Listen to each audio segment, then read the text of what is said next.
Quando eu tinha 18 anos, o meu irmão me deu uma bicicleta que era dele, para eu poder ir para o lugar onde eu trabalhava. Até então eu não era exatamente um aficionado por bicicleta, mas aquilo começou a tomar uma dimensão muito grande assim, na minha vida, porque começou a representar uma liberdade, eu poder ir e vir para onde eu quisesse, de graça, né, só sair pedalando. E aí aquilo começou a tomar, de fato, uma dimensão grande na minha vida. Eu comecei a frequentar a comunidade ciclística, comecei a participar de eventos de ciclismo. Eu cheguei para Curitiba, participar do terceiro Fórum Mundial de Bicicleta, e aí eu conheci esse cara, que vocês estão vendo aí, o Antônio Olinto. O Antônio Olinto estava lá para palestrar e para contar a história dele. Ele é o primeiro brasileiro que deu o equivalente a uma volta ao mundo de bicicleta, uma viagem que durou 3 anos. Cara, quando eu vi a palestra do cara, explodiu minha mente, né? Eu que já gostava de viajar, que nem vocês, já gostava de bicicleta, pensei, pô, se o cara viajou, fez uma volta ao mundo de bicicleta, eu consigo fazer um negocinho menor, né? E, enfim, vamos ser felizes todo mundo, tem para todo mundo, né? O mundo é grande. E a partir, então, dessa palestra, eu comecei a planejar uma viagem de bicicleta, que sairia da porta da minha casa e chegaria em Montevidéu, na capital do Uruguai.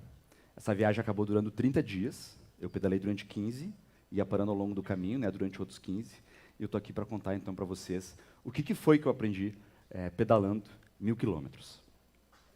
A primeira lição não poderia ser outra, né, pessoal? Obviamente, uma lição de vencer o medo, né, de ter coragem. Colocar uma bicicleta numa estrada onde os carros e caminhões estão passando a 100, 110 km por hora e tu ali em cima, sem nada para te proteger, não é exatamente a coisa mais segura, né? E eu garanto para vocês que teve muita gente que disse para eu não fazer essa viagem, né? Enfim, tinham seus argumentos. Eu confesso que eu não tinha muita dúvida e muita insegurança sobre o que eu tinha que fazer, até o dia da viagem, óbvio, né? Quando tu tem que sair, as coisas ficam sérias. Essa é uma foto minutos antes de eu botar o pé no pedal com a Mariana, minha namorada, hoje minha noiva. E vocês estão vendo que ela não parece tão chorosa quanto ela estava naquele dia, né? Mas ela não queria que eu fosse. Obviamente ela tinha medo de que talvez eu não fosse voltar. E eu sabia que talvez eu não fosse voltar. Eu sabia que a minha vida estava em risco, né? E são poucos os momentos na nossa vida. A gente sabe que tu pode passar por um acidente, uma tragédia a qualquer momento, isso é verdade, mas a gente tenta evitar essas coisas. E eu não estava tentando evitar essas coisas quando eu fui para a estrada, né? Eu estava me arriscando. E aí, nesse momento, tu é obrigado a parar para pensar e refletir, né? Cara, eu preciso fazer isso mesmo. Eu quero fazer isso mesmo. Mas olha a minha cara. Estava na cara que eu queria fazer isso e que eu precisava fazer isso. E eu disse para ela, cara, tá tudo bem, tá tudo certo, vai dar tudo certo e eu vou voltar. E hoje eu estou aqui para contar essa história. Mas procurem, gente, por essa coisa que é maior que tudo, que te dá coragem para agir, que te traz aquele frio na barriga. Isso é uma coisa muito preciosa. Pode parecer meio loucura, talvez no meu caso tenha sido, mas a verdade é que eu consegui vencer aquele medo e consegui fazer a viagem. Não fiz ela sozinho. Esse cara na foto, o Pedro, meu melhor amigo, foi muito importante. Ele fez a viagem comigo, ele era aqui do Anchieta também. E eu não estaria aqui hoje se o meu irmão não tivesse me dado aquela bicicleta e também não estaria aqui hoje se o Pedro não tivesse topado essa empreitada comigo. E aí fomos, né?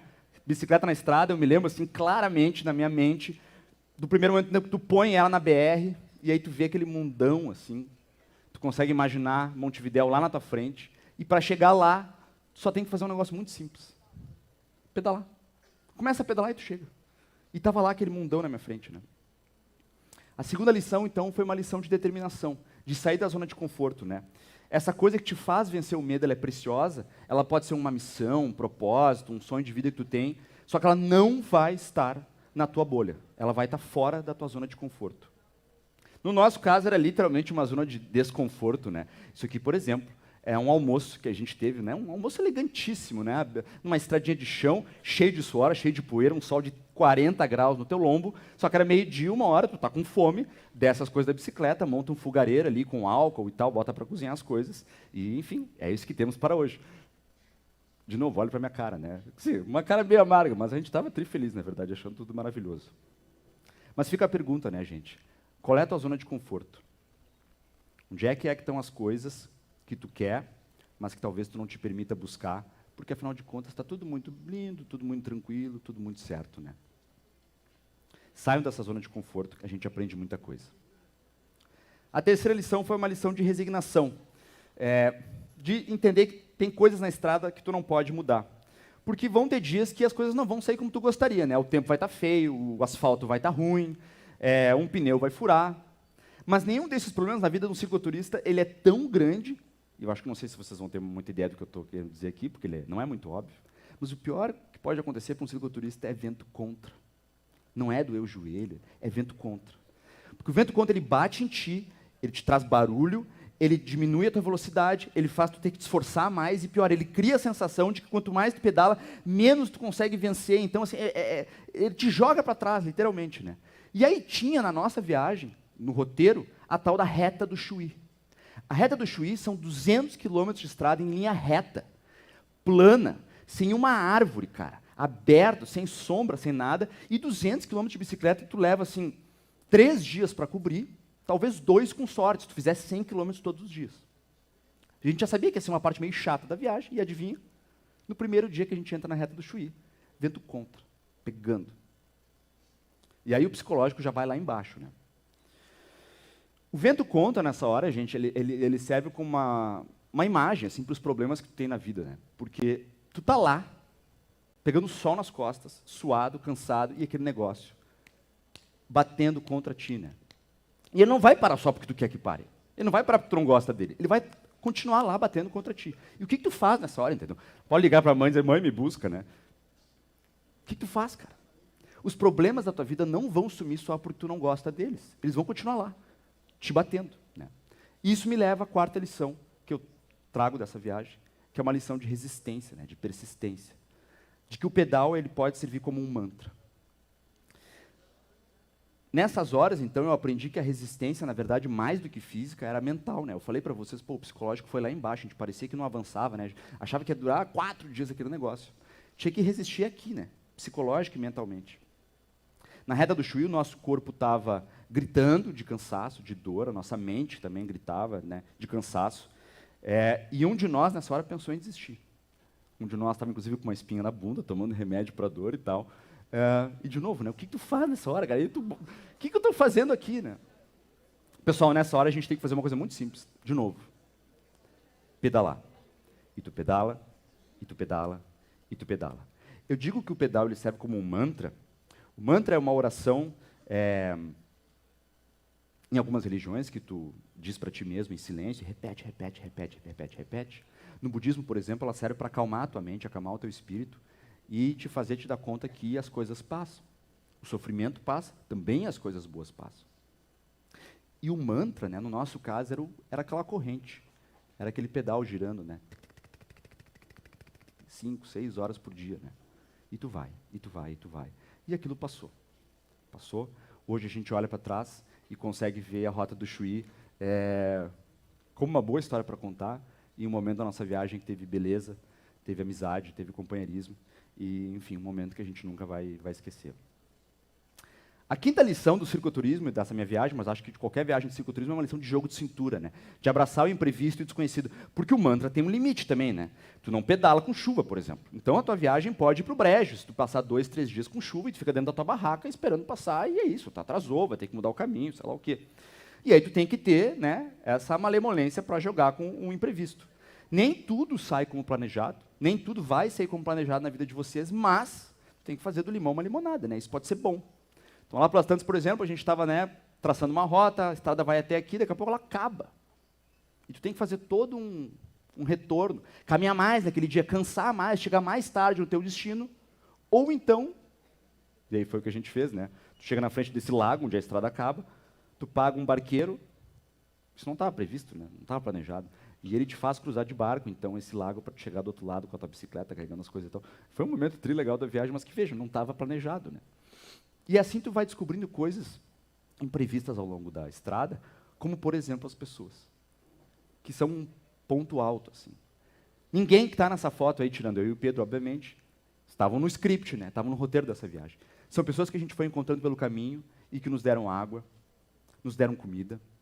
Pessoas nas casas das quais a gente dormiu 1 noite, 2 noites, 3 noites, 4 noites. Tem o prefeito de uma das cidades que se mobilizou a cidadezinha inteira para, enfim, conseguir um lugar para a gente dormir, né?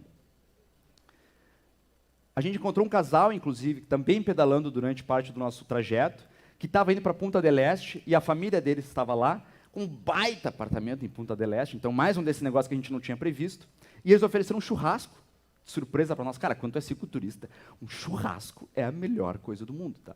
E era aniversário do Pedro ainda, e eles fizeram uma festa de aniversário surpresa para ele.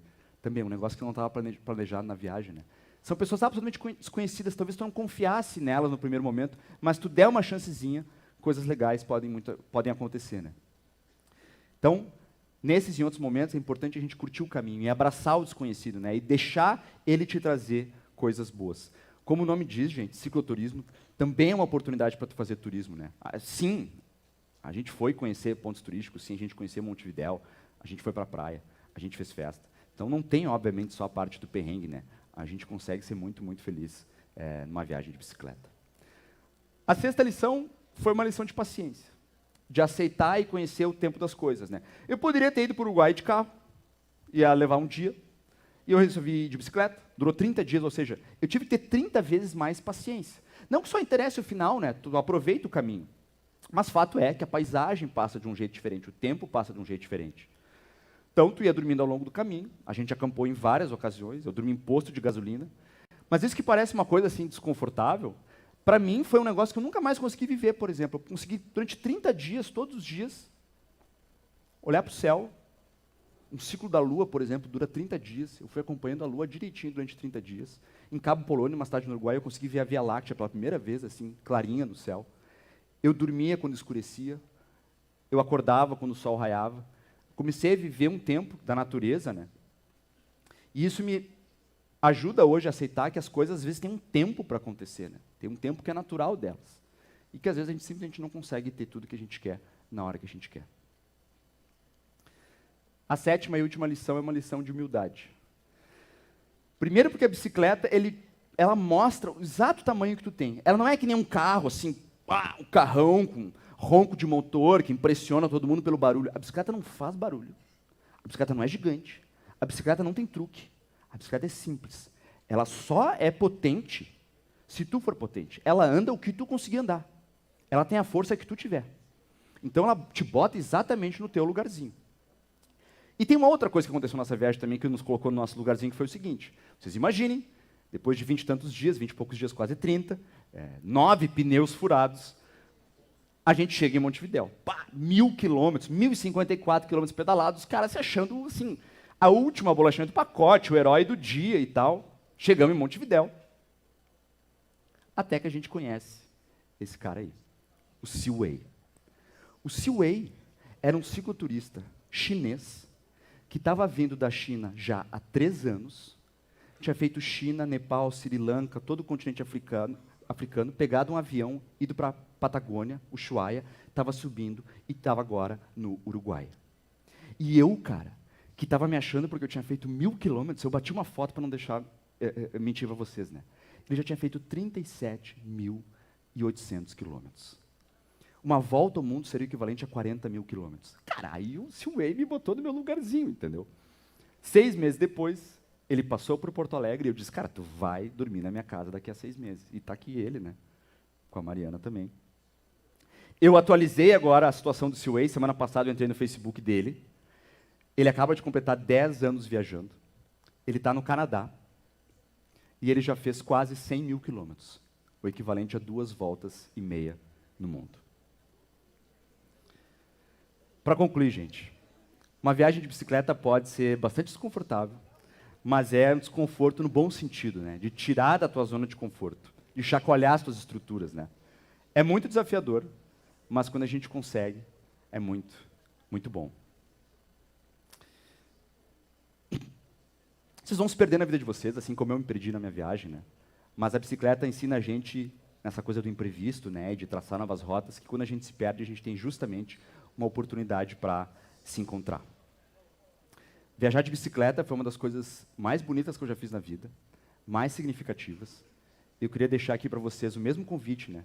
Pode ser uma viagem de bicicleta, mas pode ser alguma outra coisa, alguma coisa que te tire da tua zona de conforto, aliás, né?